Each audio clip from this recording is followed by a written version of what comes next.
ఇది ఎంత చేతగాని ప్రభుత్వం అంటే, ఏమాత్రం పరిపాలన చేతగాని ప్రభుత్వం అంటే 9,200 గురుకుల పోస్టులు ఒక్క బ్యాక్‌లాగ్ లేకుండా సుప్రీంకోర్టు జడ్జిమెంటు ఏమాత్రం వయలేట్ చేయకుండా రిలింక్విష్‌మెంట్ ఆర్డర్ అవసరం లేకుండానే 9,200 మంది నిరుద్యోగ బిడ్డలకు న్యాయం చేయాల్సి అవకాశం ఉన్నప్పటికి కూడా కృష్ణన్న కానీ మాలాంటోళ్ళం ఎంతోమందిమి ట్విట్టర్ వేదికగా వాళ్ళకు స్టెప్ బై స్టెప్ సొల్యూషన్లు ఇచ్చినప్పటికీ కూడా ముఖ్యమంత్రి ఏ మాత్రం కూడా పట్టించుకోకుండా 3,200 బ్యాక్లాగ్ పోస్టులట్టుగా తీసుకున్నాడు. ఆయన కడుపు చల్లగా ఉన్నది ఇప్పుడు ముఖ్యమంత్రిది.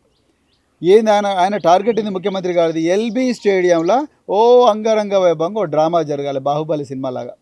సో అంతే, దాని తర్వాత అయిపోయింది. నిరుద్యోగులు రోడ్డు మీద పడ్డా ఏం పడ్డా ఆయనకు అనవసరం. ఇది పరిస్థితి ఇవాళ ఇక్కడ ఉన్నది. అదేవిధంగా ఇప్పటికి కూడా ఛాన్స్ ఉన్నది. మళ్ళీ వాళ్ళందరికీ రీఅపాయింట్మెంట్ ఆర్డర్స్, రీకౌన్సిలింగ్ చేసి రీఅపాయింట్మెంట్ ఆర్డర్స్ ఇచ్చి డిసెండింగ్ ఆర్డర్ల డిఎల్ నుంచి మొదలుపెట్టి చివరికి టీజీటీ దాకా వస్తే 2 నిమిషాల సమస్య పరిష్కారం అవుతుంది. కానీ ముఖ్యమంత్రికి ఇంట్రెస్ట్ లేదు. రెండవది, టీచర్ పోస్టులు, డిఎస్సి పోస్టులు ఆనాడు 5,000 వేస్తే ఇదే రేవంత్ రెడ్డి ఇది మెగా డిఎస్సి కాదు దగా డిఎస్సి అని ట్వీట్ పెట్టిండు. మరి ఇవాళ వీళ్ళు ఏం చేసిండ్రు? వీళ్ళు నామకే వస్తే 11,000 పోస్టులు వేసిండ్రు. అసలు 20,000 పోస్టులు వేయాలి. 11,000 పోస్టులు వేసిండ్రు, దాన్ని మెగా డిఎస్సి అన్నారు. బీఎడ్ చేసిన అభ్యర్థులకు ఘోరంగా అన్యాయం జరుగుతున్నది. వాళ్ళకి ఎంత అండి? 3,000 పోస్టులు, 2,500 2,900 పోస్టులు ఇచ్చిండ్రు. వాళ్ళు 3 నుంచి 4 లక్షల మంది ఉన్నారు. మరి బీఎడ్ కాలేజీలు ఎందుకు పెట్టిండ్రు? మరి బీఎడ్ అభ్యర్థులకు న్యాయం చేయలేనప్పుడు ఈ పుట్టగొడుగులాగా బీఎడ్ కాలేజీలో ఎందుకు పెట్టిండ్రు? అంత డిఎడ్ఓలకు అంత బీఎడ్ఓలు ఏం చేయాలి? మరి డిఎడ్ఓలకు అర్లను పోని ప్రమోషన్ ఛానల్ అన్న చక్కగా ఉన్నదా అంటే 70% అంటే డిఎడ్ఓలకు, 30% బీఎడ్ఓలకు. మరి బీఎడ్ఓలు అందరూ ఏం కావాలి? సో దాని మీద కూడా ముఖ్యమంత్రి గారు మరి ఇంతవరకు ఏం సొల్యూషన్ ఇవ్వలే. ఇక మూడవది టెట్. తెలంగాణలో దాదాపుగా 2 లక్షల మంది నుంచి 3 లక్షల మంది నిరుద్యోగ బిడ్డలు ఇప్పటికి కూడా టెట్ రాయలేదు. కొంతమంది రాసిండ్రు, క్వాలిఫై కాలేదు. టెట్ డిఎస్సి 2 ఆన్లైన్ అనుకున్నప్పుడు పొద్దున టెట్ రాస్తారు, మధ్యాహ్నం డిఎస్సి రాస్తారు.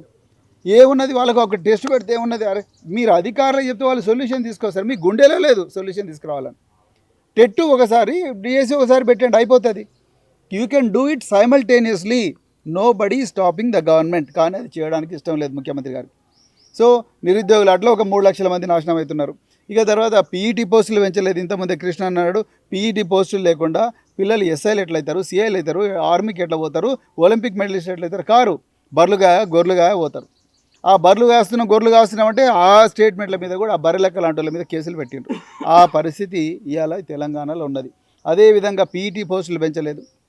అదేవిధంగా అసిస్టెంట్ ఎగ్జిక్యూటివ్ ఇంజనీర్ ఎగ్జామినేషన్ వాళ్ళు ఇంతవరకు ఎగ్జామ్ రాసిండ్రు, అతిగతి లేదు. 2 సంవత్సరాల నుంచి చెయ్యని నేరానికి శిక్ష అనుభవిస్తున్నారు అసిస్టెంట్ ఎగ్జిక్యూటివ్ ఇంజనీర్ అభ్యర్థులు.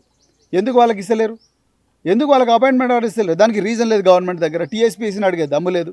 అంటే మరి ఏం చేస్తున్నారు? గవర్నమెంట్ ఉన్నదా లేకపోతే తెలంగాణ లేదా? అదేవిధంగా మరి మిగతా పోస్టులు జియో 46 మినిస్టర్లు, ఎమ్మెల్యేలు, ఎమ్మెల్సీలు అందరిపై ముఖ్యమంత్రికి చెప్పిండ్రు. దీనికి ఒక సొల్యూషన్ కనుక్కోండి. పోలీస్ డిపార్ట్మెంట్లో 2018లో రిక్రూట్ చేసినప్పుడు మల్టీ జోనల్ సిస్టమ్ ఉన్నది. టీఎస్ఎస్పీలో, ఆంధ్రప్రదేశ్లో కూడా మల్టీ జోనల్ సిస్టమ్ ఉన్నది.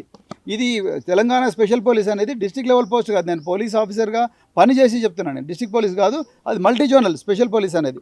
అట్టేటప్పుడు మీరు ఎందుకు దానికి ఒక సొల్యూషన్ అనుకోండి, లేకపోతే సూపర్ న్యూమరీ పోస్టులు ఇవ్వండి. వేరే డిపార్ట్మెంట్లో అప్రాధాన్యంలో ఉన్న పోస్టులు తగ్గించి ఆ పోస్టులను పోలీస్ డిపార్ట్మెంట్కి బదలాయించి నిరుద్యోగులకు న్యాయం చేయండి. మీకు నిజంగా అన్ని ప్రాంతాలకు న్యాయం చేయాలనిపిస్తే సూపర్ న్యూమరీ పోస్టులు క్రియేట్ చేయలేను అనుకుంటే, నా ఫైనాన్షియల్ కండిషన్ ఒప్పుకోదు అనుకుంటే, మిగతా డిపార్ట్మెంట్లో వేస్ట్గా ఉన్న పోస్టులను రద్దు చేసి వాటిని తీసుకొచ్చి పోలీస్ శాఖ బదలాయించండి. అది కూడా చేయొచ్చు. అదెందుకు చేయడం లేదు ముఖ్యమంత్రి గారు? సో అదేవిధంగా గ్రూప్ 1 పోస్టులు పెంచలేదు, గ్రూప్ 2 పోస్టులు పెంచలేదు. మరి ఇలా మీరు అధికారంలోకి వచ్చిందే ఈ పోరాటం చేసి, ఆ రోజు నేను కూడా ఉన్నా.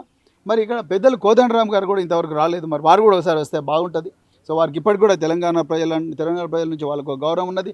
దయచేసి మీరు కూడా రావాలి, అంతే తప్ప మీరు రాకపోతే ప్రభుత్వంతో మీరు మిలాఖతని అనుకుంటారు కోదండరామరావు గారు. దయచేసి మీరు కూడా రావాలి. అదేవిధంగా డాక్టర్ రియాజ్ గారు మొన్నటి వరకు మరి నిరుద్యోగుల కోసం పోరాడినా అన్నాడు. మరి ఎందుకు డాక్టర్ రియాజ్ గారు ఇలా కాంగ్రెస్ ప్రభుత్వం అధికారం రాగానే మరి వారెందుకు రావడం లేదు? దాని గురించి కూడా ఒకసారి చూడాలి. అంటే మేధావుల మౌనం అనేది మంచిది కాదు. ఇక్కడ ప్రాణాలు పోయే పరిస్థితుంది.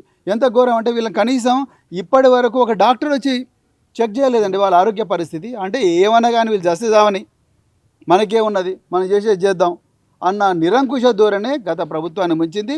ఈసారి కూడా అదే పరిస్థితి వస్తుంది మీకు కూడా, మీకు ఇంకా తొందరగా వస్తుందని చెప్పి మళ్ళీ చెప్తున్నా. అందుకొరకు అర్జెంటుగా ఈ సమస్యలన్నీ కూడా దీంట్లో 60 to 70% సమస్యలు పరిష్కరించదగ్గవే. ఒక్క పైసా ఖర్చు కాకుండా చీఫ్ మినిస్టర్ గారు ఒక 5 నిమిషాలు నాకు కాదనుకుంటే 5 సమస్యలు పరిష్కారం అవుతాయి. కానీ ఆయనకి ఎందుకో ఇంట్రెస్ట్ లేదు. ఆయనకు రాజకీయాలు ఇంట్రెస్ట్ ఉంది తప్ప పరిపాలన ఇంట్రెస్ట్ లేదు. అటువైపు గద్దె దిగాలి, వేరే వాళ్ళకి అప్పగించాలి. సో ఇదే నేను డిమాండ్ చేస్తున్నా. అశోక్ సార్కి ఏమైనా కూడా బహుజన్ సమాజ్ పార్టీ ఊకోదు, ఏ పార్టీలు కూడా ఊకో, బహుజన్ సమాజ్ పార్టీ కాదు, బహుజన్ సమాజ్ పార్టీ ఊకోదు. ఆయన ప్రాణాలు కాపాడుకునే బాధ్యత కేవలం మా మీదనే కాదు, మొత్తం తెలంగాణ ప్రజల మీద ఉన్నది. అందుకొరకు ప్రతి చోట కూడా మేము సంఘీభావ దీక్షలు వారి కోసం చేస్తామని చెప్తూ మరొకసారి ప్రభుత్వాన్ని వీళ్ళందరి డిమాండ్లు కూడా మరి పరిష్కరించాలని చెప్తున్నాను.